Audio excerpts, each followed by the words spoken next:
dengan Bapak-bapak semua walaupun dalam suasana maya ya.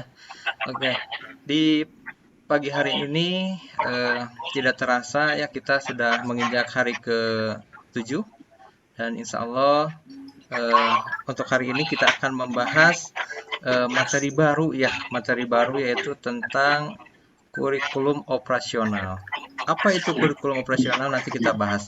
Baik, sebelum kita memulai kegiatan tersebut, alangkah baiknya kita berdoa terlebih dahulu. Baik, siapa yang memiliki jadwal hari ini, silahkan untuk memimpin doa. Ya kemarin Pak, Baik, Pak Yulian ya, silahkan. Rudi Pak, saya tugas kemarin. Oh, Pak Yulian sudah ya. Baik, Pak Rudi silahkan untuk memimpin doanya. Baik Pak, uh, Assalamualaikum warahmatullahi wabarakatuh. Waalaikumsalam warahmatullahi wabarakatuh. Waalaikumsalam. Marilah kita berdoa di pagi hari ini. Mudah-mudahan pelatihan komite sekolah penggerak pada hari ini berjalan dengan lancar, mendapatkan ridho Allah Subhanahu wa taala. Amin. Berdoa menurut agama dan kepercayaan masing-masing dipersilakan. Amin ya rabbal alamin. Berdoa selesai. Baik, terima kasih Pak Rudi telah memimpin doa hari ini. Kita mulai ya, Bapak-bapak, dan mohon tunggu sebentar, saya akan tampilkan materi yang sudah saya persiapkan. Baik. Sudah muncul, Pak? Sudah ya? Sudah, Pak. Baik. Sudah.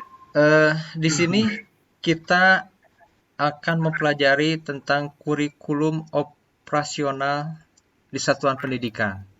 Nah, di sini ada hal yang penting yang harus Bapak ketahui, yaitu ada kewenangan pusat, ada kewenangan satuan pendidikan. Nah, ini harus betul-betul kita pahami, Pak ya. Karena apa? Karena di sini berupa ranah. Jadi ranah pusat, ranah satuan pendidikan. Untuk apa? Nah, di sini Bapak bisa membacanya. Mungkin pemerintah pusat memiliki kewenangan untuk menetapkan pertama struktur kurikulum, ya. Yang kedua, profil pelajar Pancasila. Yang ketiga, capaian pembelajaran. Keempat, prinsip pembelajaran dan asesmen. Nah, ini menjadi ranah atau kewenangan pemerintah pusat, ya.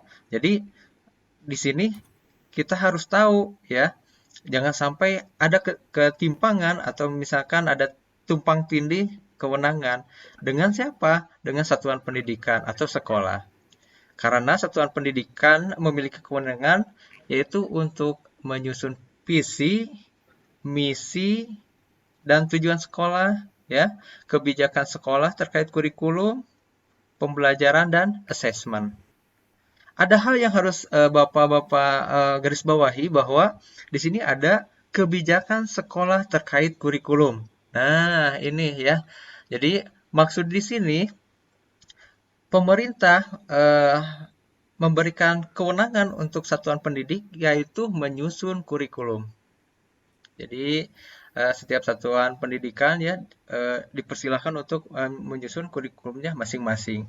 Nah itu, jadi kewenangan pusat, kewenangan satuan pendidikan, nah ini, jadi harus terpisah. Jadi kita tidak bisa misalkan di satuan pendidikan membuat struktur kurikulum atau membuat profil pelajar Pancasila atau membuat capaian pembelajaran.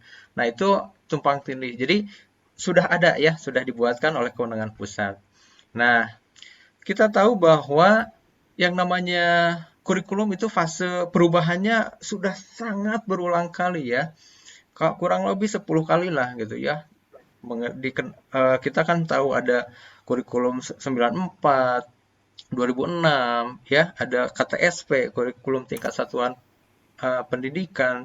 Itu yang cukup lama ya kita kita rasakan, dan yang sekarang kita laksanakan itu kurikulum 2020 13 yang sambil berjalan.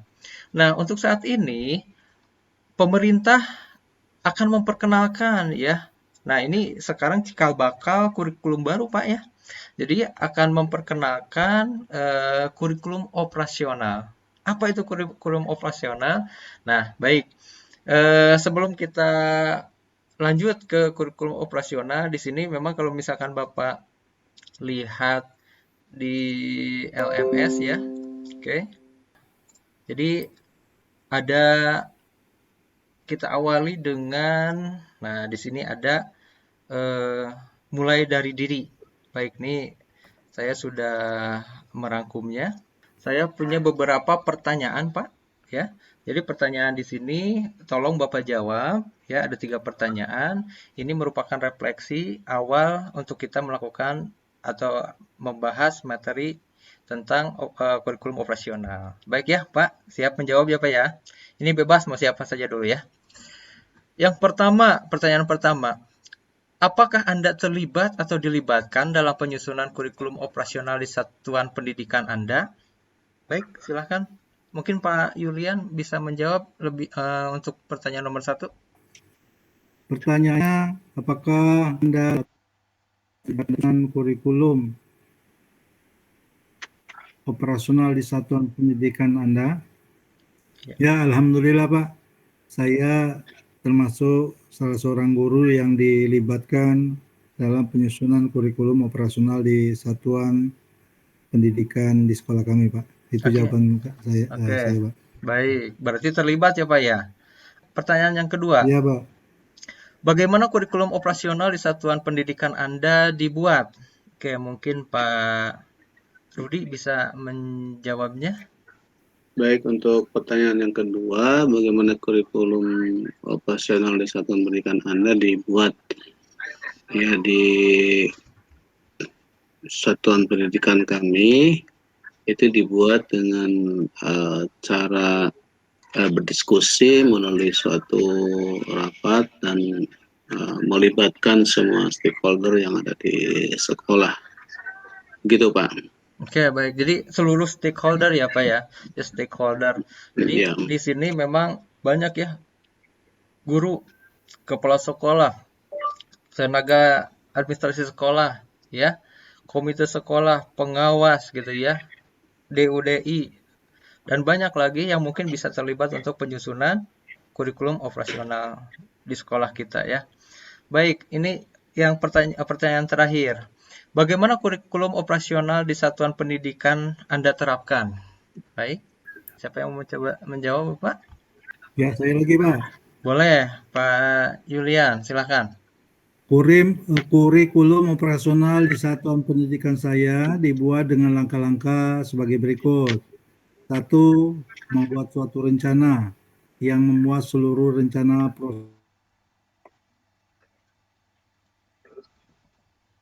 dan sebagai pedoman seluruh penyelenggaraan pembelajaran. Lalu yang kedua, untuk menjadikannya bermakna, maka kurikulum operasional satuan pendidikan dikembangkan sesuai dengan konteks dan kebutuhan peserta didik dan satuan pendidikan. Lalu yang terakhir, yang ketiga, kurikulum operasional di satuan pendidikan yang kami buat memperhatikan prinsip pengembangan kurikulum operasional di satuan pendidikan kami, yaitu berpusat pada peserta didik, kontekstual, esensial, akuntabel, melibatkan berbagai kepentingan. Itu Pak jawabannya. Baik, luar biasa.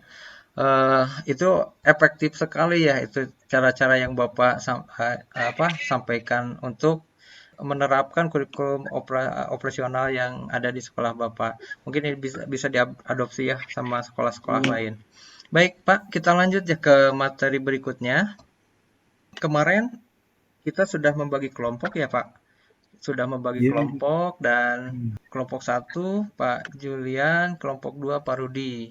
Dan kami sudah memberikan tugas ini sesuai ada yang di LMS. Nah, ini saya sudah dipersingkat dan mohon sekarang Bapak mempresentasikan hasil diskusinya ya, Pak. Baik. ya. Sekarang saya hentikan presentasi saya dan silakan Bapak untuk mempresentasikan hasil diskusi Bapak. Silakan. Baik, kelompok kami, kelompok 1, Boleh. tugas yang diberikan kepada kami bagaimana proses penyusunan kurikulum operasional di satuan pendidikan. Boleh. Berdasarkan hasil diskusi, maka jawabannya yang pertama, pada awal penyusunan hendaknya dimulai dengan memahami secara utuh kerangka dasar kurikulum yang telah ditetapkan oleh pemerintah, antara lain tujuan pendidikan nasional, profil pelajar Pancasila, SNP atau Standar Nasional Pendidikan, struktur kurikulum, prinsip pembelajaran, dan asesmen, serta capaian pembelajaran. Berikutnya yang kedua, bagi satuan pendidikan yang sudah memiliki dokumen kurikulum operasional dari satuan pendidikan, maka dapat langsung melakukan peninjauan dan revisi. Demikian hasil diskusi kelompok kami tentang pertanyaan tersebut. Terima kasih. Baik, bagus sekali Pak. Hasil diskusinya mungkin nanti Pak Rudi punya sanggahan ataupun misal pendapat lain, mungkin boleh nanti ya Pak ya, dikasih waktu oleh saya.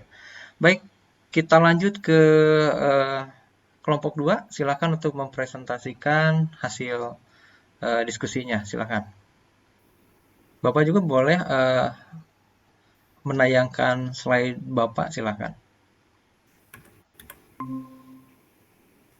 Baik, sudah muncul Pak. Masih di mute Pak. Belum ada suaranya Pak. Pak Rudi. Silakan dibuka mute-nya. Iya kali. Oke ya. Iya. Sudah. Silakan dimulai Pak.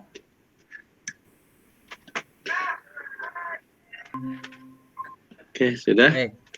Silakan dimulai Pak.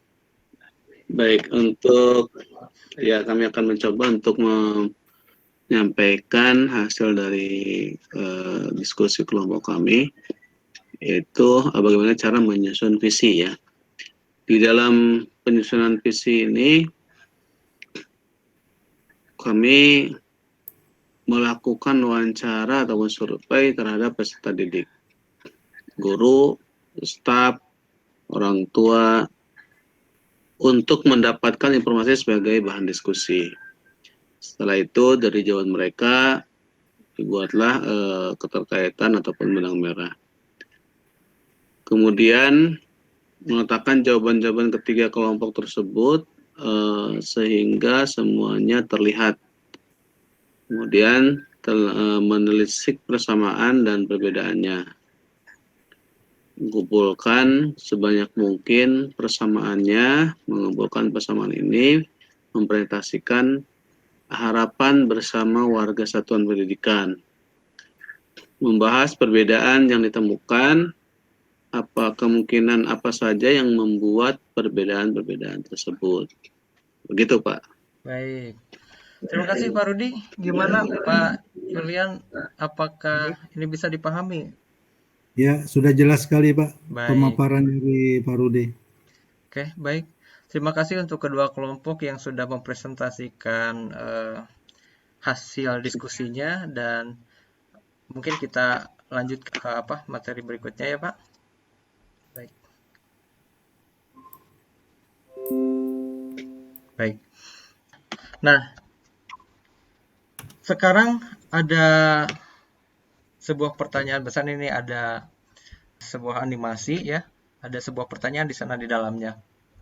Bagaimana proses penyusunan kurikulum operasional satuan pendidikan?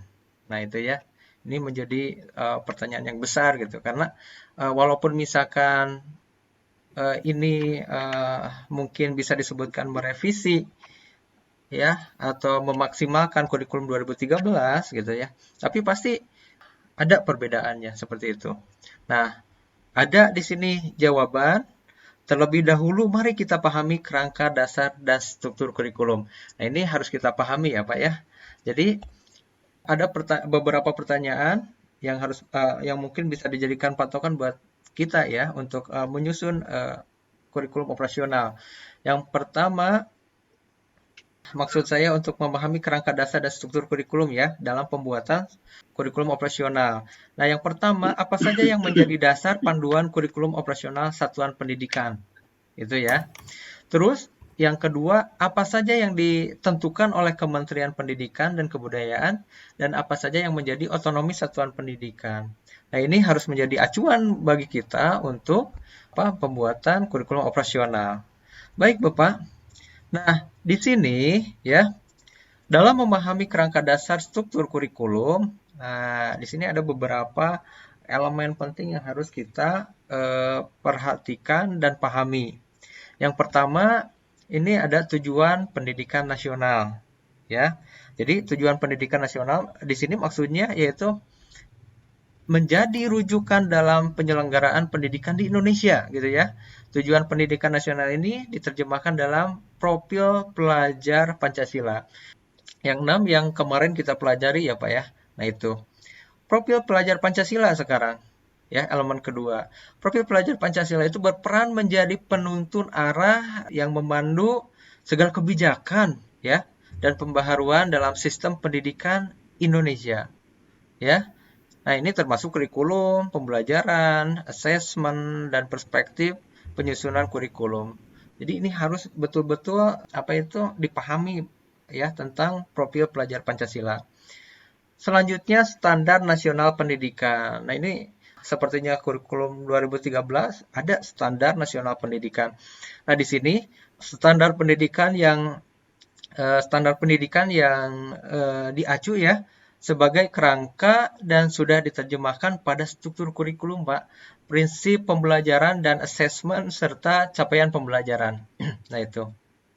Selanjutnya ada struktur kurikulum. Struktur kurikulum yang ditetapkan oleh pemerintah menjadi acuan sekolah untuk mengembangkan kurikulum menuju tercapainya profil pelajar Pancasila. Struktur kurikulum ini sudah disiapkan ya. Nanti kita bahas bersama tentang struktur kurikulum. Selanjutnya, prinsip pembelajaran dan asesmen, Pak. Ya. Jadi prinsip pembelajaran dan asesmen ini juga menjadi rujukan ya dalam penyelenggaraan pembelajaran dan asesmen di sekolah. Dan yang terakhir yaitu capaian pembelajaran. Ini sangat penting sekali. Karena dituntut siswa ataupun peserta didik kita untuk mencapai capaian pembelajaran yang sudah ditentukan oleh pemerintah. Ya. Nah, di sini capaian pembelajaran merupakan kompetensi yang harus dicapai peserta didik sesuai dengan fase perkembangannya. Gitu ya Pak ya. Lanjut Pak. Nah, selain itu ada hal lagi yang perlu kita perhatikan yaitu prinsip pengembangan kurikulum. Prinsip pengembangan kurikulum di sini ada beberapa elemen. Pertama, berpusat pada peserta didik, kontekstual, esensial, akuntabel, melibatkan berbagai pemangku kepentingan, Pak. Nah, di sini boleh misalkan Bapak download di LMS-nya ada penjelasannya, Pak. Jadi, tadi prinsip pengembangan kurikulum itu yang pertama berpusat pada peserta didik, yang kedua kontekstual, yang ketiga esensial, yang keempat akuntabel, yang kelima melibatkan berbagai pemangku kepentingan. Ya, berpusat pada peserta didik. Nah, ini pembelajaran harus memenuhi potensi atau kebutuhan perkembangan dan tahapan belajar ya Pak ya, serta kepentingan peserta didik. Ya. Nah, kontekstual di sini menunjukkan kekhasan dan sesuai dengan karakteristik satuan pendidikan. Ya. Jadi, saya yakin setiap satuan pendidikan atau sekolah itu memiliki ciri khas masing-masing baik sosial, budaya dan lingkungannya. Selanjutnya, esensial. Jadi esensial itu semua unsur informasi penting ya yang dibutuhkan oleh para pemegang kepentingan tentang kurikulum yang digunakan di satuan pendidikan dapat diperoleh di dokumen tersebut. Yang selanjutnya yaitu akuntabel ya dapat dipertanggungjawabkan karena berbasis data dan aktual. Makanya sekarang banyak aplikasi-aplikasi yang memang mendukung untuk proses kegiatan pembelajaran ini dan juga untuk perekaman data-data yang bisa membantu meringankan tugas sekolah. Yang selanjutnya melibatkan berbagai pemangku kepentingan. Ya, seperti kita tahu bahwa banyak pemangku kepentingan yang mungkin bisa kita ajak kerjasama untuk pengembangan kurikulum di satuan pendidikan kita. Nah itu ya Pak. Sekarang di sini ada rangkaian kerangka kurikulum Pak ya. Nah ini ditetapkan oleh oleh pemerintah pusat dengan mengacu pada tujuan pendidikan nasional dan SNP atau Standar Nasional Pendidikan ya. Nah di sini saya menggarisbawahi ada beberapa poin-poin penting ya. Nah, baik di sini ada struktur kurikulum, capaian pembelajaran, ya, prinsip pembelajaran dan assessment. Terus juga di sini ada standar yang seperti kita ketahui ya, ada standar isi, standar proses, standar penilaian dan ada yang lainnya lagi ya. Nah, di sini semua itu ya bermuara itu ya kepada tujuan pendidikan nasional, yaitu untuk membentuk peserta didik yang memiliki profil pelajar Pancasila, ya. Makanya di sini betul-betul harus kita pahami alurnya supaya dalam penyusunan kurikulum operasional yang nanti akan kita buat itu lebih maksimal lagi. Ada yang harus diperhatikan juga ya, bahwa satuan pendidikan itu mengembangkan kurikulum operasional berdasarkan kerangka dan struktur kurikulum ya sesuai karakteristik dan kebutuhan satuan pendidikan yang fleksibel dan dinamis ya. Nah, itu fleksibel dan dinamis. Jadi di sini karakteristik satuan pendidikannya silahkan disesuaikan, visi misi tujuannya juga sama ya, terus pengorganisasian pembelajarannya juga sama, terus juga rencana pembelajarannya juga silahkan disesuaikan ya, termasuk pendampingan evaluasi dan pengembangan profesionalnya juga sama ya, silahkan disesuaikan. Baik, sebelum kita akhiri di sini saya punya refleksi. Refleksinya Pak, di sini ada 3 pertanyaan ya, mohon dijawab. Nah, Bapak bisa menjawabnya apakah pernyataan ini true, benar, atau false salah. Baik, siap ya Pak ya? Silahkan boleh dibuka mic-nya. Yang pertama, kolaboratif, reflektif, berdasarkan data, berpusat pada anak, fokus pada perbaikan dan pengembangan, merupakan cara melakukan evaluasi kurikulum di satuan pendidikan yang tepat. Apakah Benar, benar atau salah? benar. Benar. Benar. Oke, baik. Jawabannya benar ya, Pak ya. Kita sepakat ya. Kurikulum operasional perlu direfleksikan dan ditinjau ulang secara berkala guna meningkatkan hasil belajar murid, keterlibatan, dan kepuasan belajar. Benar atau salah? Benar. Benar. Benar. Oke. Eh, dua benar, ya. Baik, berarti pemahaman kita sudah bertambah ya, Pak ya. Baik, terima kasih ya. Mungkin itu yang bisa saya sampaikan untuk hari ini. Sebelum saya tutup, mungkin ada pertanyaan atau sanggahan, silahkan Bapak. Enggak, Pak. Ada. Cukup, Pak. Cukup. Baik. Mudah-mudahan pembelajaran hari ini bisa bermanfaat ya Pak ya bagi kita semua. Dan bertemu lagi besok Pak ya di hari berikutnya dan materi selanjutnya. Sekian Pak. Assalamualaikum warahmatullahi wabarakatuh. Waalaikumsalam.